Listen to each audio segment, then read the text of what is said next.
Bonjour et bienvenue dans La Foi prise au mot, votre émission de réflexion chrétienne. Ce mois-ci paraît la nouvelle traduction liturgique de la Bible en français qui a été approuvée par Rome en juillet dernier. Qu'est-ce donc que ce nouveau texte? Plus généralement, qu'est-ce qui différencie une traduction liturgique d'une autre traduction de la Bible? Et celle-ci, comment a-t-elle été réalisée? Que va-t-elle changer pour les fidèles? Pour répondre à ces questions, deux invités. Monseigneur Bernard-Nicolas Aubertin, bonjour. Vous êtes l'archevêque de Tours, vous êtes également le président de la commission épiscopale pour la liturgie et la pastorale sacramentelle, et vous êtes aussi le président de la commission épiscopale pour les traductions liturgiques. On reviendra sur ces différentes instances, ces différents organes. Père Didier Berthet, bonjour. Bonjour. Vous êtes prêtre du diocèse de Nanterre, mais vous êtes également le supérieur du séminaire Saint-Sulpice d'Issy-les-Moulineaux. Alors peut-être pour commencer, j'ai parlé de traduction liturgique, il faut peut-être expliquer ce que c'est qu'une traduction liturgique et surtout une traduction liturgique en français. Alors, Monseigneur, vous êtes président de beaucoup d'instances qui parlent de liturgie et de traduction. Expliquez-nous un peu ce que c'est, cette traduction. On peut déjà dire que la question des traductions liturgiques est une question relativement récente, puisque jusqu'au Concile Vatican II, la liturgie... On proclamait des textes en latin, certes, on doublait l'évangile, on doublait les lectures en utilisant une traduction plus ou moins officielle, mais tout a changé au moment de la réflexion des pères du Concile sur la place de la parole de Dieu. Un des éléments les plus importants du Concile, c'était justement la redécouverte de l'importance de la parole de Dieu, pour ce qu'elle est, mais aussi, bien sûr, dans le domaine de la liturgie, puisque la liturgie utilise, j'allais dire, met en scène en quelque sorte cette parole de Dieu. D'où l'importance de la proclamation de la parole, non seulement dans la liturgie de l'Eucharistie, mais dans l'ensemble des sacrements. Donc une place importante donnée à cette parole. Et le Concile avait le souci que cette parole soit comprise, soit entendue, et que ce ne soit pas simplement une référence à une parole, j'allais dire, morte. Mais pour que la parole soit véritablement comprise, saisie et entendue, il fallait qu'elle le soit dans la langue des gens, des fidèles. Alors, pourquoi est-ce que traduction liturgique? Il y a beaucoup de traductions, des traductions scientifiques, des traductions plus populaires. Est-ce que le fait qu'elle ait cette sorte de visa romain, enfin toutes les traductions ont des visas, des imprimatures, mais celle-là particulièrement, est-ce que ça dit qu'elle est plus sacrée? Parce que vous savez, on a tous une sorte de nostalgie de la Vulgate, qui était donc la traduction latine, comme traduction quasi équivalente au texte grec, et donc une traduction quasi sacrée. Est-ce que c'est une traduction sacrée? On peut dire que c'est une traduction qui reçoit un label, j'allais dire, un label authentique de la part de la Congrégation pour le culte divin de Rome. Donc la Congrégation veille à ce que cette traduction soit scientifique, soit juste, mais en même temps, il y a un élément qui est important, c'est que habituellement, normalement, les textes, plutôt les fidèles, entendent ces textes. Donc la parole de Dieu est faite pour être proclamée. Ce n'est pas du tout la même chose quand vous avez le texte devant les yeux, une phrase peut être longue, il y a des questions de phonie, de son, de syllabes, de voyelles ou au contraire de consonnes qui ne vont pas ensemble. Quand on les lit, ça ne pose pas de problème, mais quand on l'entend proclamer, il y a d'autres critères qui doivent entrer en ligne de compte. Notamment, j'ai parlé de phrases relativement courtes. Si vous avez une phrase trop longue et que vous n'avez pas le texte sous les yeux, on ne le comprend plus bien. Donc comment arriver à ne pas changer le texte, mais être fidèle au texte, mais en même temps le rendre audible, compréhensible à l'oreille, sans avoir nécessairement le texte sous les yeux. Il y avait eu tout un combat pendant des années pour savoir si les gens devaient avoir leur missel et lire leur missel, ou au contraire, écouter la proclamation de la parole de Dieu. Maintenant, je ne sais pas si on a de dogme dans ce domaine. On voit beaucoup de gens qui, effectivement, ont leur petit livret de tel ou tel éditeur et qui essayent de saisir, de capter mais beaucoup d'autres ne l'ont pas. Oui, bien sûr. Donc, l'importance de cette saisie par l'oreille Et en même temps, un autre souci, c'est l'appropriation de cette parole. Petit à petit, on se familiarise avec la parole de Dieu et on la retient. C'est bien d'ailleurs qu'au cours de la journée, au cours de la semaine, etc., on puisse se rappeler telle ou telle phrase qui nous a frappé, qui nous a marqué. C'était le... Bon, chacun sa formation, mais bon, je suis moine. Oui. C'est le sens du capitule dans les offices. Une petite phrase que l'on retient pour la journée et qui nous aide à, voilà, pour tel ou tel moment de la journée. Donc, l'importance de la mémorisation. Père Berthet, comment vous la recevez, cette traduction? Enfin, je veux dire, vous ne l'avez pas encore lue, hein, parce qu'elle est sous presse, donc vous ne savez pas. Mais pour vous, c'est quoi? C'est une bonne nouvelle? Moi, je la reçois comme une très bonne nouvelle, parce que j'appelais un peu de mes voeux en tant que chrétien, puis aussi en tant que pasteur, je dirais une Bible qui, quelque part, nous mette un petit peu les uns et les autres à l'unisson, sans qu'elle soit une Bible qui monopolise la traduction de la Bible. On pourra reparler des différentes traductions de la Bible qui ont toutes leur légitimité, leurs accents particuliers. Oui. Mais j'appelais aussi de mes voeux cette traduction complète de la Bible qui fasse un peu le lien, je dirais, entre la proclamation liturgique, la catéchèse, et aussi la méditation personnelle. Je crois que ce sont trois pôles tellement importants de la vie de l'Église, de la vie des chrétiens. Et je crois vraiment qu'une telle traduction va favoriser ces trois pôles.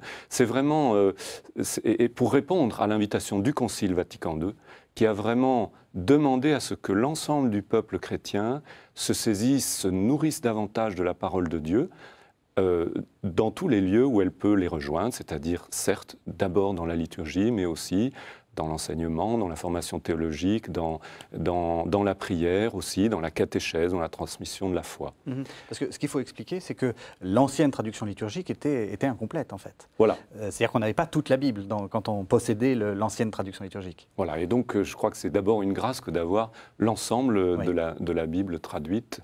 Et non, vraiment, c'est quelque chose dont je me réjouis, et cela me rappelle aussi mes années heureuses aussi de curé de paroisse, où dans la joie de la transmission de la parole de Dieu, de la prédication, de la catéchèse, de la méditation de la parole de Dieu avec les paroissiens, avec les enfants du catéchisme, avec toutes sortes de fidèles, eh bien, nous avions déjà une base, notamment avec l'intégrale du Nouveau Testament traduit. Mais c'est encore vraiment une chance que d'avoir maintenant l'ensemble de la Bible traduite.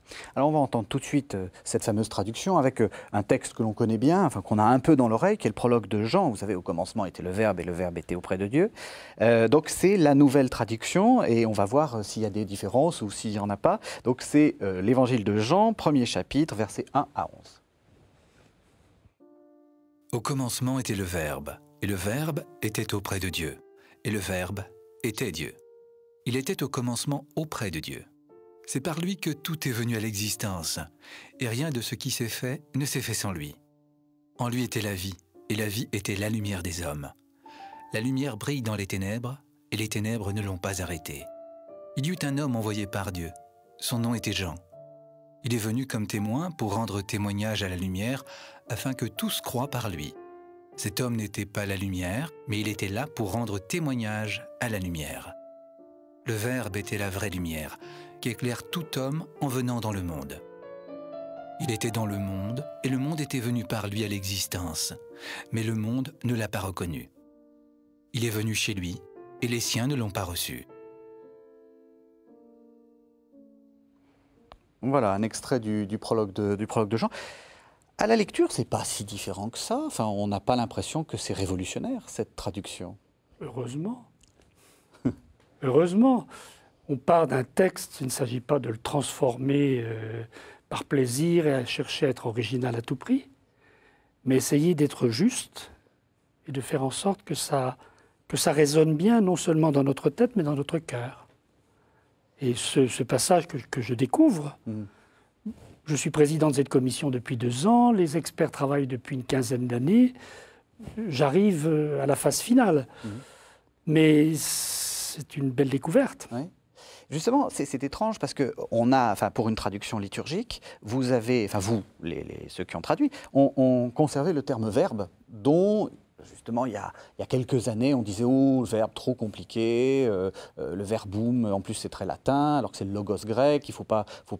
Là, c'est un peu une sorte de retour en arrière dans quelque chose d'assez traditionnel sur le verbe. Ça vous frappe, ça vous choque, ça vous... Je ne sais pas si c'est un retour en arrière. Il y a quand même aussi une familiarité plus grande de l'ensemble des chrétiens, des fidèles, avec la parole de Dieu. Oui. Vous savez, on a fait du chemin en 40 ou 50 ans, on ne se rend pas compte. Nous avons depuis quelques années, dans beaucoup de diocèses, des groupes de partage de la parole, de lectio divina proprement dite, qui... Moi, je vois dans mon propre diocèse, j'ai plus de 400 groupes de partage de la parole de Dieu. Voilà des gens qui n'avaient pas de formation exégétique, ça n'était pas le but, mais qui peu à peu deviennent familiers de la parole de Dieu. Et il y a des choses qui se disent et qui sont comprises, qui sont ressenties, que l'on s'approprie naturellement. Pareil, même question. Vous avez le verbe là qui vous arrive dans le texte. Qu'est-ce que vous faites quand vous faites votre sermon? Vous faites une petite note de bas de page en disant à vos paroissiens le verbe, ça veut dire en fait la parole, etc. Ou vous laissez faire? Vous pensez qu'ils ont compris? Moi, je laisserai faire. Ils ont compris. Oui, je crois, effectivement. Je me réjouis de ce que Monseigneur Aubertin dit, et je le rejoins tout à fait, au sens où le peuple de Dieu grandit dans sa maturité et dans sa familiarité avec la parole de Dieu. Et donc, il n'a pas besoin constamment qu'on se lance dans de grandes explications pour lui transmettre, je dirais, un vocabulaire et un langage qui lui devient petit à petit familier et qu'il a appris à recevoir. Moi, par exemple, cette traduction, le verbe, ne me choque pas du tout, parce que nous savons bien que ce logos ou ce verbe, ce n'est pas n'importe quelle parole. Et donc voilà, à mon avis, ce qui exprime l'usage du mot verbe, le fait qu'on ait maintenu ou repris, je ne sais pas, ce mot verbe.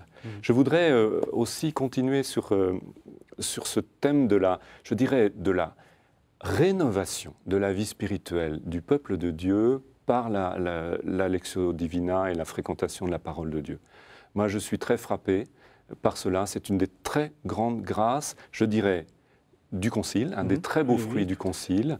Et de manière, dans les différentes étapes de ma vie de chrétien, lorsque j'étais séminariste ensuite, puis prêtre ensuite, et jusqu'ici maintenant dans mon travail de formateur au séminaire, je vois combien beaucoup de fidèles se rendent vraiment familiers et ont un accès beaucoup plus naturel, intérieur, vital, avec la parole de Dieu.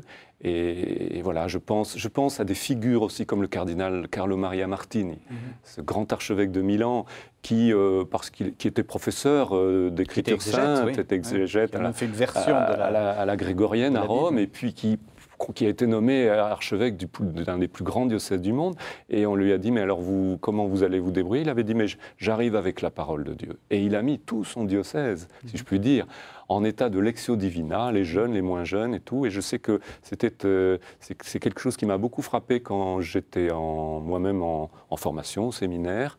Et puis, voilà, je pense aussi à des lieux comme le monastère de Bosé en Italie, le témoignage d'Enzo Bianchi et bien d'autres figures de l'Église qui nous invitent de manière très fructueuse vraiment à pratiquer la lectio divina personnellement ou en communauté aussi.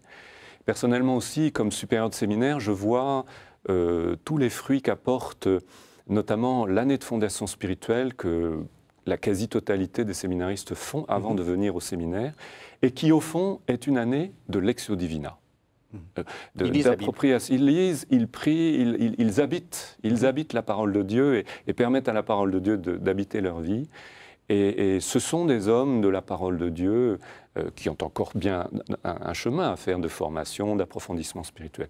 Mais ça porte énormément de fruits dans le lieu où je me trouve actuellement pour former les prêtres. Voilà, donc je voudrais souligner tous ces signes d'espérance. Et donc, effectivement, comme ce sont des gens familiers, on peut se permettre une traduction un peu plus élevée, un peu plus soutenue, on n'est pas obligé de tout expliquer. Non, les gens sont beaucoup plus ouverts et beaucoup plus prêts qu'on ne l'imagine. Oui. Des groupes bibliques, des groupes de réflexion, des groupes d'études exégétiques existent, et il le faut, et tant mieux, c'est bien. Mais il y a aussi une autre façon de recevoir et d'aborder et de partager la parole de Dieu. Et quand on entend, on peut dire qu'on voit, j'allais dire, la force de la parole de Dieu dans la vie des gens, dans notre vie. Et actuellement, c'est sûr, il y a 40 ou 50 ans, une infime partie des fidèles fréquentaient la parole de Dieu en quelque sorte. Là, il y a quand même aussi une chose qu'il ne faut pas oublier, c'est que le Concile a élargi énormément le choix des textes qui sont présentés, qui sont vécus, qui sont entendus, qui sont offerts dans la liturgie quotidienne, mais aussi le dimanche, avec les 3 lectures, plus le psaume, et pas simplement 2. On ne se contente pas pendant la semaine de répéter les textes du dimanche, mais il y a d'autres textes. Ce qui veut dire qu'il y a eu un élargissement de la présentation, en quelque sorte, et de l'offre de la parole de Dieu qui a changé énormément par rapport à il y a 40 ou 50 ans. Et ça, on l'oublie, on ne s'en rend pas compte. Mais petit à petit, la parole de Dieu fait son travail. Alors, revenons à la traduction. Lorsqu'on a traduit la Bible de l'hébreu au grec, au IIIe siècle avant Jésus-Christ, on a pris 70 traducteurs. Ils ont fait leur traduction. C'était toute la même. Et donc, on a promulgué la Septante. Est-ce que ça s'est passé comme ça? Est-ce que c'est comme ça qu'on fait une traduction liturgique? Ça a été peut-être beaucoup plus compliqué. Bon, il y a une équipe importante de traducteurs pour les différents textes. C'est pas 70 collaborateurs. Il se trouve qu'on arrive à peu près... 70. Oui, 69, 70. C'est assez amusant d'une certaine façon de dire que finalement, sans l'avoir fait exprès, on arrive à peu près au même nombre. Oui, même s'ils ont traduit moins, puisqu'il n'y avait pas le Nouveau Testament à l'époque. Oui. Bon, ça, peu importe. C'est un côté un peu... C'est de la légende, tous, très voilà. largement. Mais donc, chaque groupe de textes a été confié à plusieurs exégètes et en même temps aussi en faisant intervenir des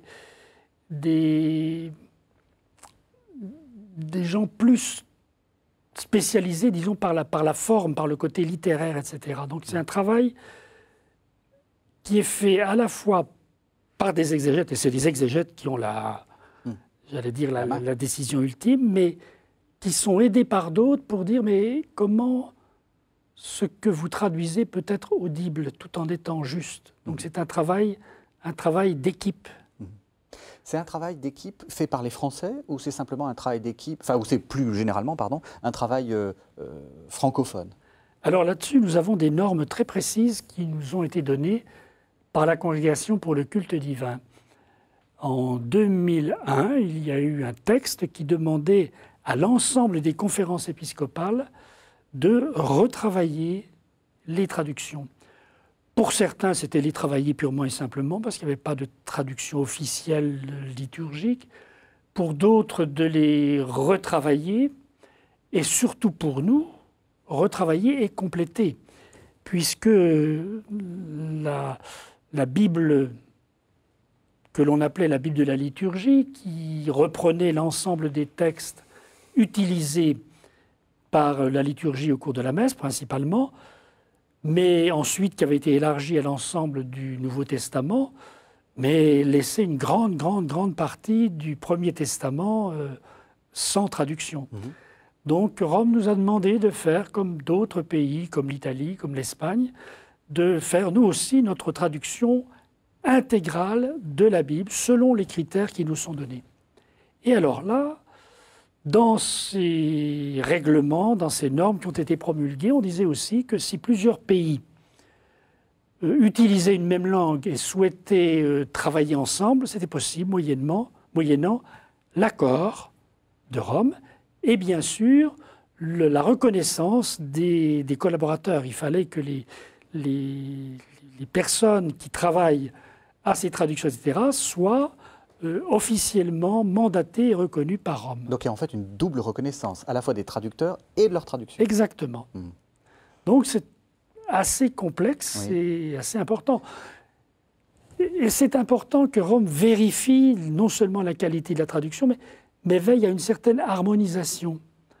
Il y a des choix dans les traductions. Parfois, on se dit, mais c'est pas si facile que ça. Qu'est-ce que l'on peut dire, etc. Il y a une certaine ligne, il y a une certaine... Oui, il y a une tradition qui existe et on ne peut pas en faire fi aussi facilement que cela. Donc c'est important qu'il y ait une canonicité, si je peux dire, une authenticité qui soit reconnue pour l'ensemble de l'Église, à travers les différentes conférences épiscopales. Donc, pour en revenir à la francophonie, les évêques je commence par les peut-être plus éloignés, quoique, non, il y a quand on va à Nouméa, Nouvelle-Calédonie, etc., c'est aussi... Donc voilà, il y a un membre, Monseigneur Calvé, du Pacifique, en quelque sorte, et membre de cette commission.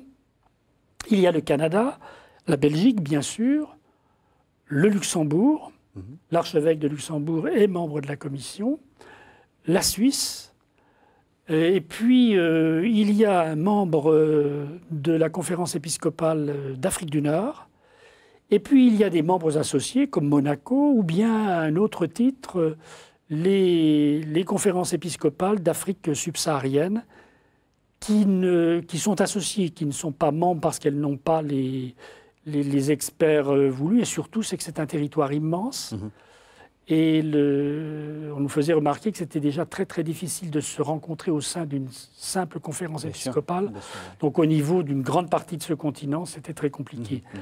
Donc chaque conférence épiscopale qui utilise la langue française en Afrique subsaharienne décide, fait un décret à un moment donné en disant « Pour notre conférence épiscopale, nous utiliserons le texte promulgué par la commission épiscopale francophone de traduction liturgique. » Donc, ils ne sont pas acteurs au même titre que d'autres, mais associés. Donc, ça veut dire que ça concerne une très large, un monde très important. Oui, pas simplement la seule France. Oui, vous travaillez à la francophonie. Oui, tout à fait. Justement, revenons sur ce visa de Rome. Est-ce que ça vous rassure et est-ce que ça va décrédibiliser les autres traductions? Comment est-ce que vous la voyez, cette traduction par rapport au marché, pour parler un peu vulgairement?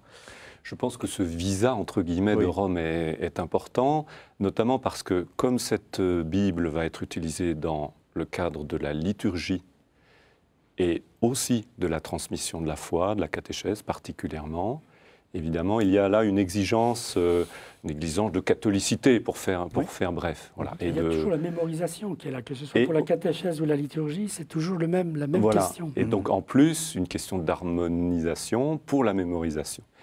Mais évidemment, et je dirais le lieu le plus sensible, c'est la liturgie. Parce que vous connaissez l'adage, lex credendi, lex orandi, c'est donc dans la manière dont... C'est avec la manière dont l'Église prie qu'elle exprime aussi sa foi. Donc il y a une résonance particulière, une exigence de rigueur et aussi de communion particulière et d'harmonie dans la traduction de l'Écriture sainte qui est utilisée pour la proclamation liturgique. Donc ce visa de Rome est évidemment très important. Je dirais le fait que cette Bible soit...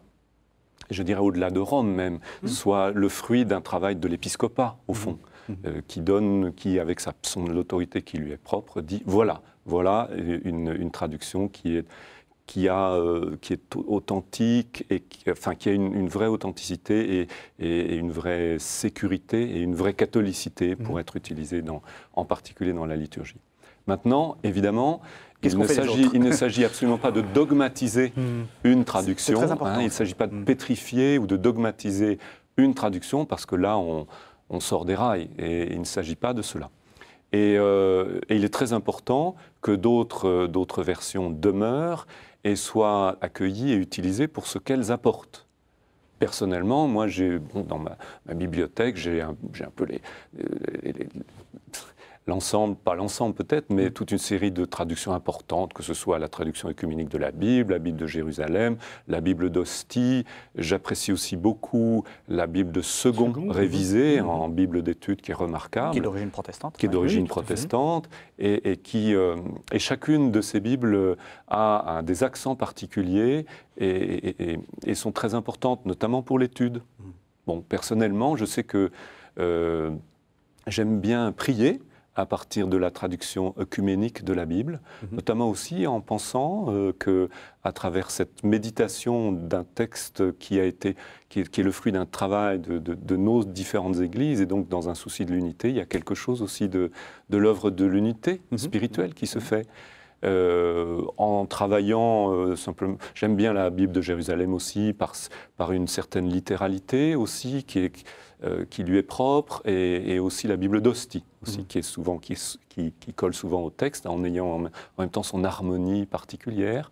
Voilà, la seconde est excellente aussi dans ses notes exégétiques et tout. Voilà. Donc je trouve que ce qui est intéressant, c'est d'accueillir chaque traduction dans son charisme propre, je dirais, et de ne pas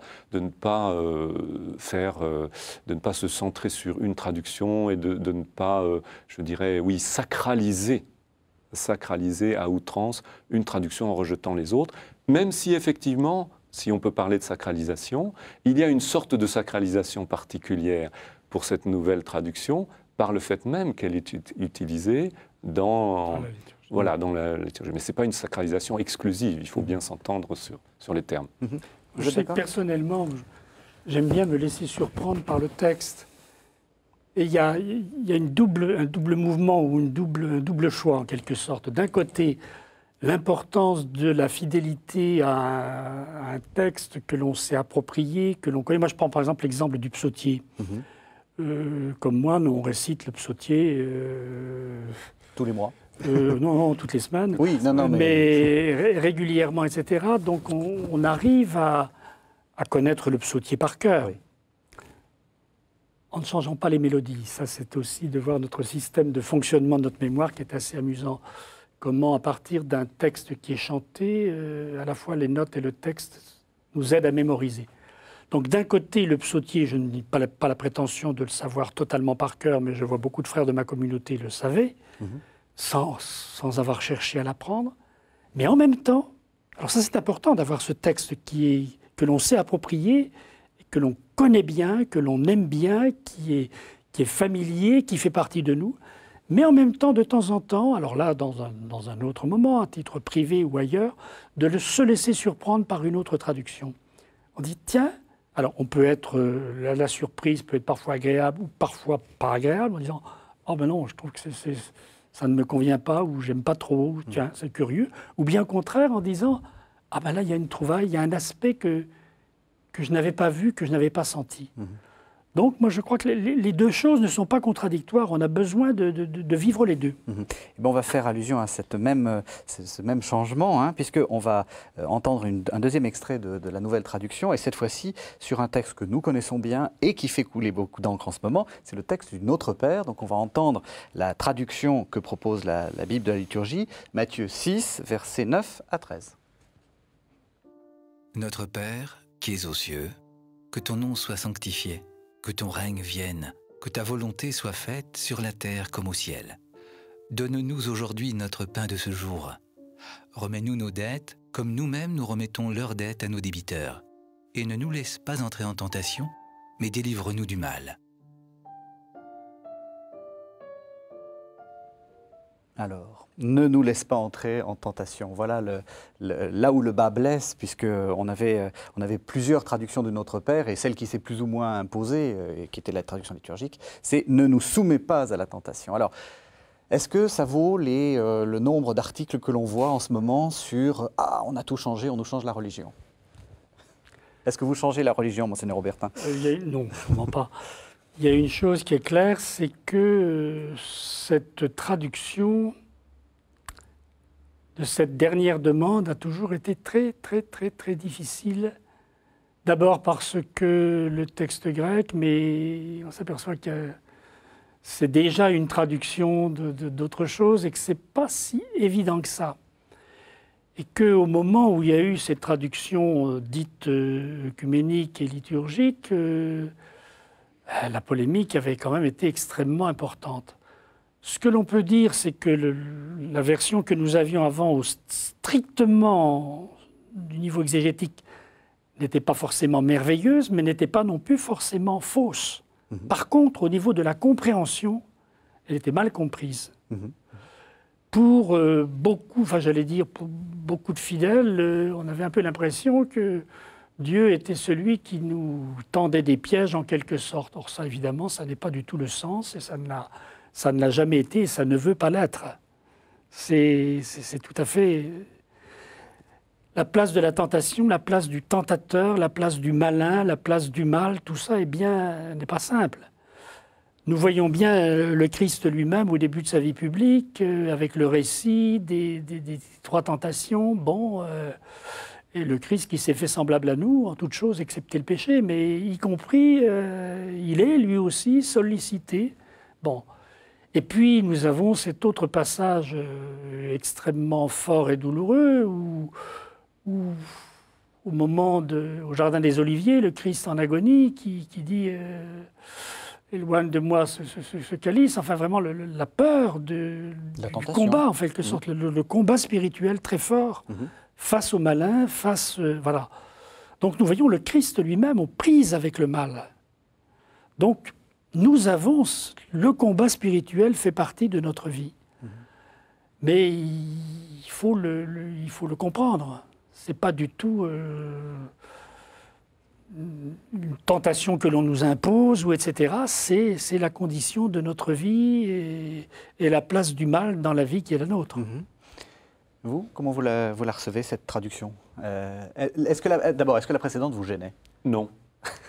C'est pas très politiquement correct de le dire. Non, mais je dois vous dire que je n'ai pas énormément instruit le dossier. Oui. Peut-être est-ce que je la disais avec tout le peuple de Dieu de manière un petit peu trop machinale, je ne sais pas.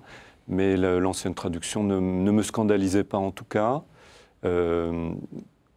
Mais voilà, d'abord parce que le terme grec est un terme assez dynamique où finalement le verbe utilisé pourrait faire penser, encore que je ne suis pas un grand spécialiste, que Dieu nous permet, mais peut permettre de manière assez active que nous soyons tentés. Et donc, voilà, cette nouvelle traduction veut sans doute souligner le fait que, en tout cas, Dieu ne veut jamais que nous soyons tentés au-dessus de nos forces. Et il ne veut que notre salut, que le fait que nous grandissions dans la fidélité.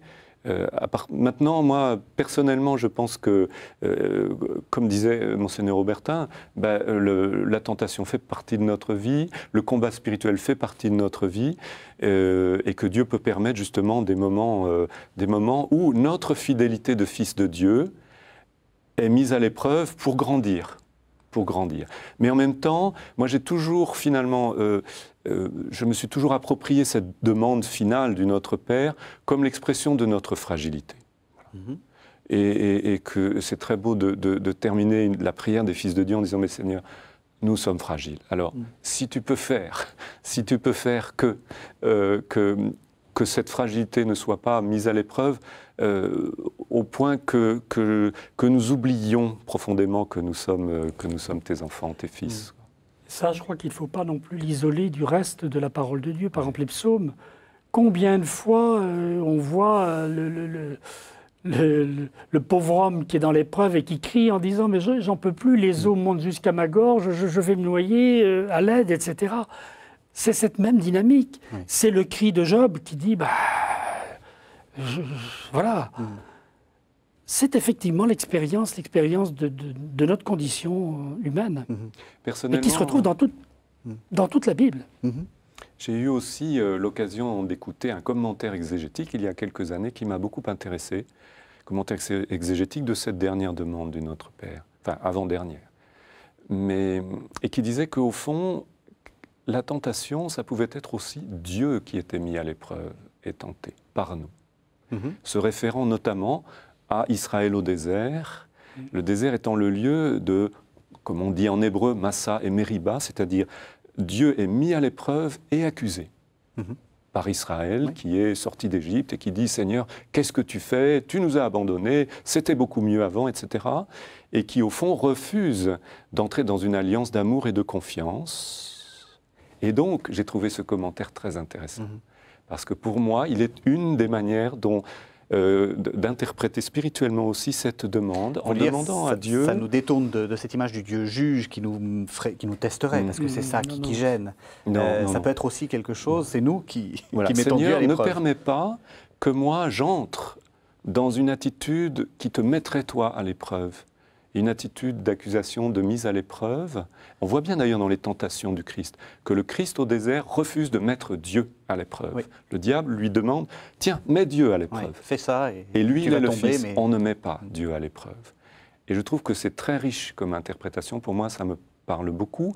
Et pour moi, ça vient exactement à la fin d'une prière qui a pour vocation de nous transformer par la prière, de nous mettre toujours plus dans un état de fils de Dieu vivant dans la confiance, l'amour et l'obéissance. Seigneur, ne me fais pas entrer dans la région où je serai en train de te mettre à l'épreuve, de t'accuser, et donc d'oublier que je suis un fils, que je suis ton enfant, ton fils.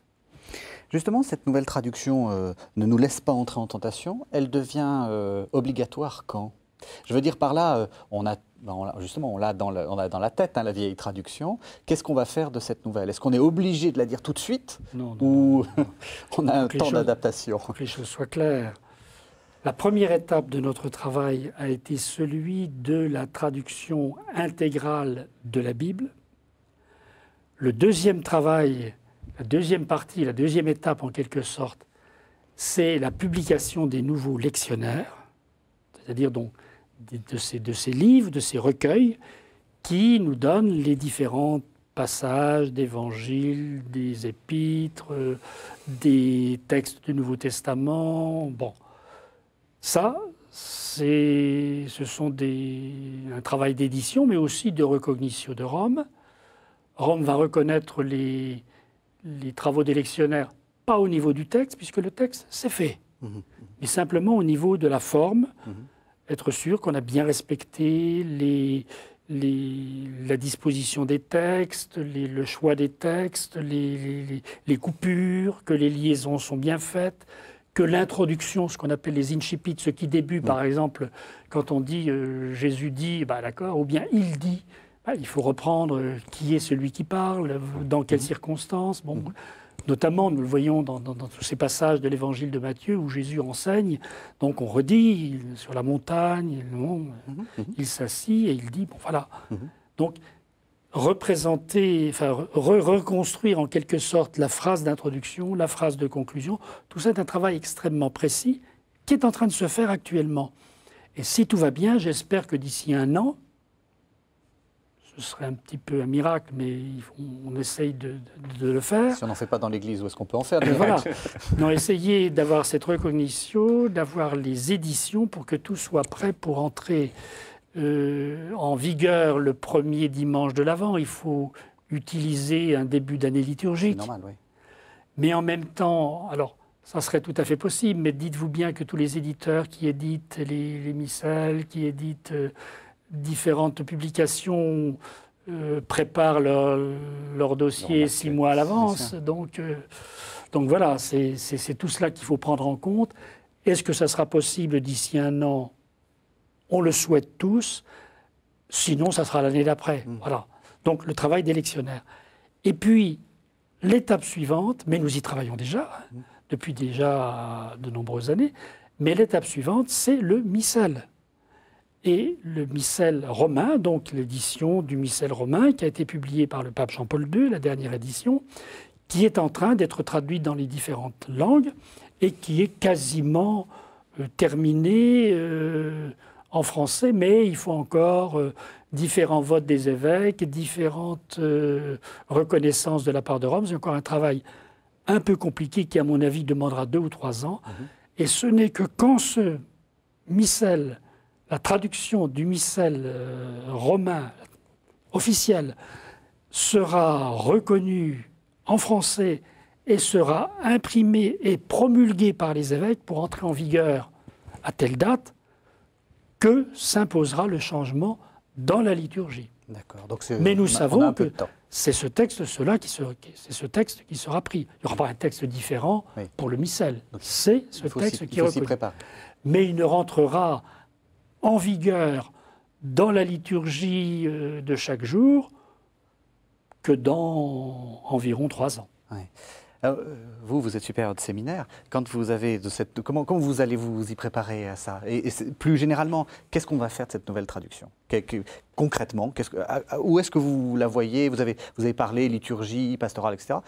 Quelques idées ou quelques directions d'utilisation de cette traduction? Dans le lieu où je me trouve, je pense que notamment dans les cours d'écriture sainte, eh bien, il y aura sans doute chacun pour sa partie des commentaires sur un certain nombre de choix, de passages. Bon, ça je dirais, c'est le secteur de la formation exégétique, pour comprendre qui est très important. Les options qu'on a prises. Voilà, ce sera certainement très intéressant. Sans ça, après, je dirais, il y a les 2 autres lieux qui sont le lieu liturgiquement propre. Ben, nous serons, comme le séminaire est une communauté chrétienne, une communauté de l'Église catholique, eh bien, nous mettrons à l'unisson, évidemment, à travers les lectionnaires qui seront édités. Et nous aurons la joie de participer à ce nouveau fruit de la vie de l'Église de France en temps voulu, comme d'autres. Je pense aussi qu'ensuite, je crois qu'il faut garder une légitime liberté.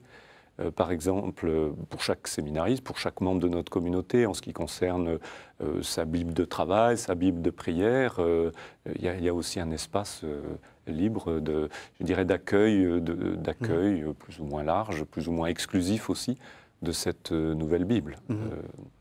Je pense qu'il sera intéressant aussi de faire venir quelqu'un qui a pu être vraiment dans le groupe de travail au long cours, qui a accouché de cette traduction, quelqu'un pour nous y introduire. Certainement, ce sera au cours d'une conférence ou quelque chose. Ce sera évidemment quelque chose de très important. Oui.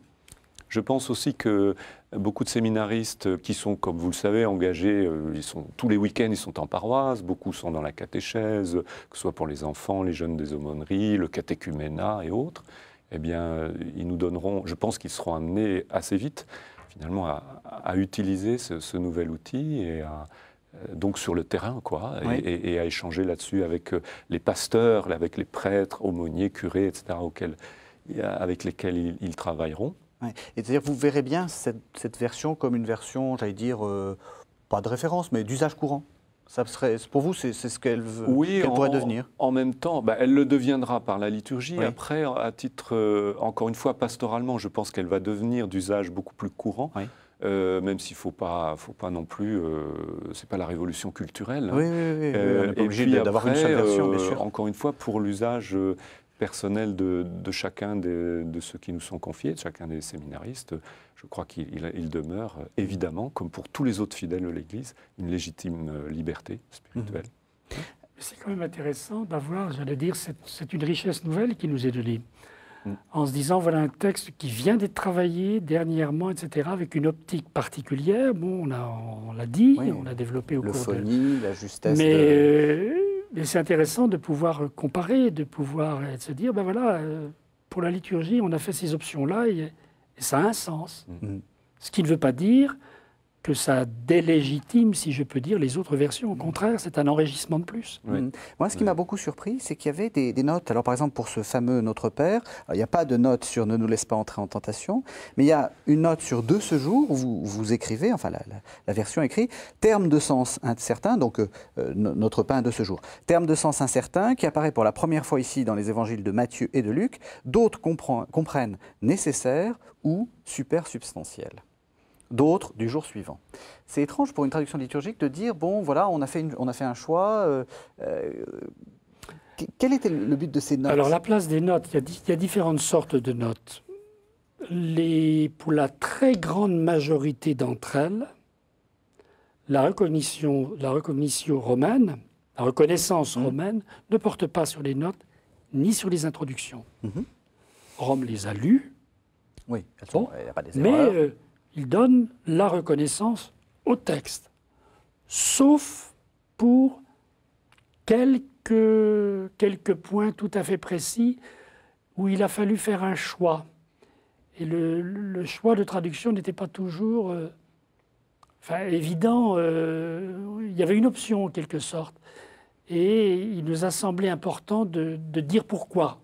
Nous avons choisi tel sens plutôt que tel autre.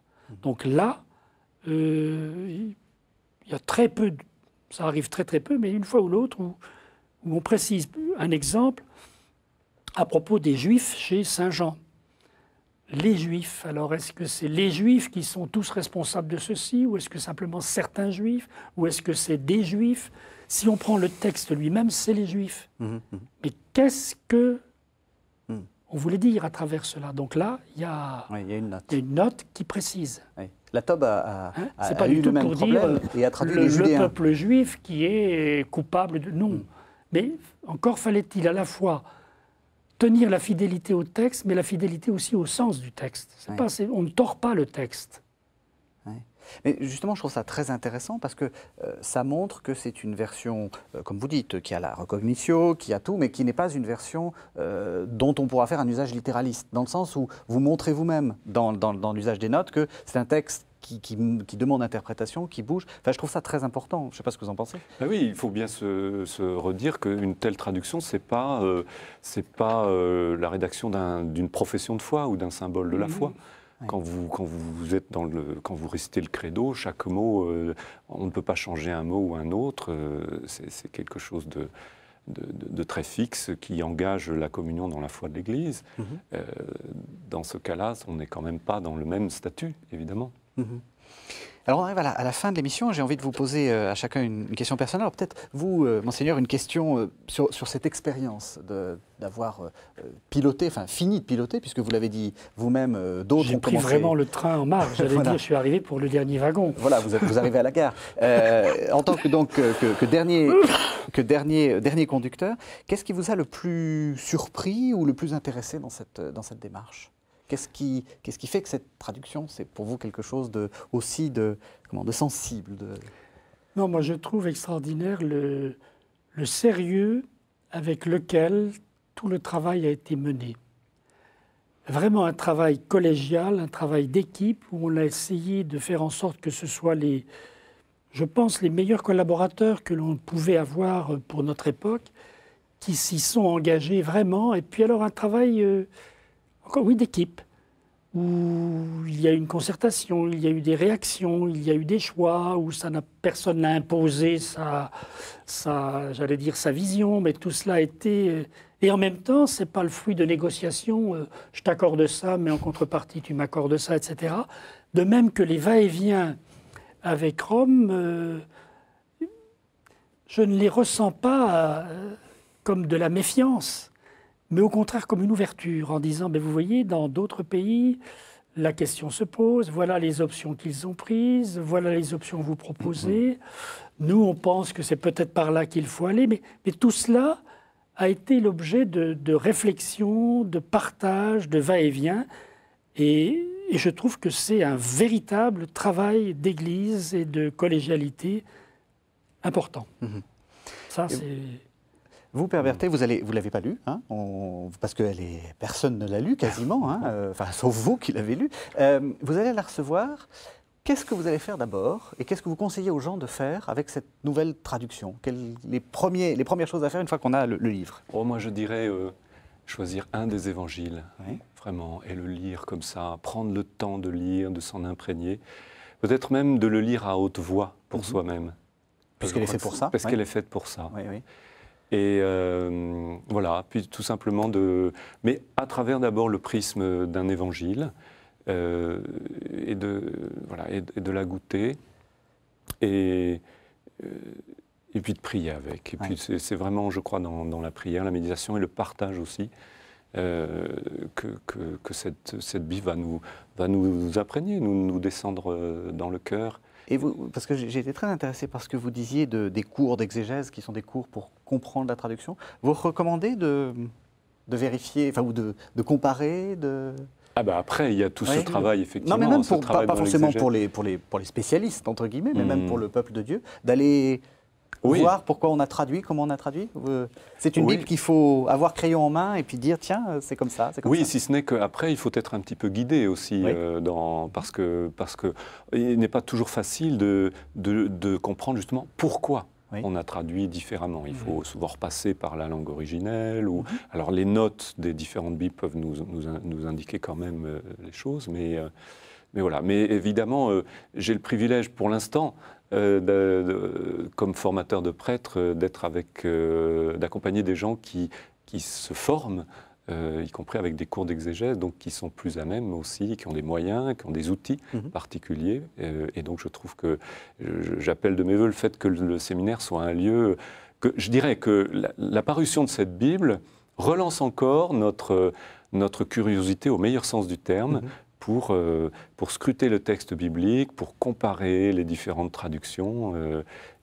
Je crois que ce sera très très fertile aussi au niveau, entre guillemets, scientifique, en tout cas au niveau de l'étude, comme au niveau spirituel et comme au niveau liturgique aussi.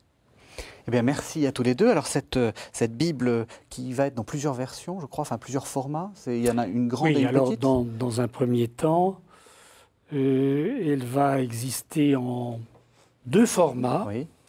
Et 3 présentations, disons. Il y a une version de luxe, pour les églises, avec la reliure, à cuir. Je pourrais même dire qu'il y aura une édition particulière, puisqu'elle sera remise au Saint-Père au mois de janvier. D'accord. J'irai avec une partie de ceux qui ont une version luxe, et puis alors, il y a la version normale, qui est déjà un format de travail, en quelque sorte, de table, mais dont on a voulu qu'il soit agréable à lire, donc que le livre s'ouvre bien, que l'on puisse bien travailler, etc. Et puis, il y a une version au format plus petit. Eh bien alors, on retrouvera toutes ces versions qui sont actuellement publiées chez les éditions MAM. Voilà, merci de nous avoir suivis, merci d'avoir expliqué cette nouvelle traduction. Vous pouvez retrouver cette émission sur www.ktotv.com. Merci beaucoup. Merci. Merci.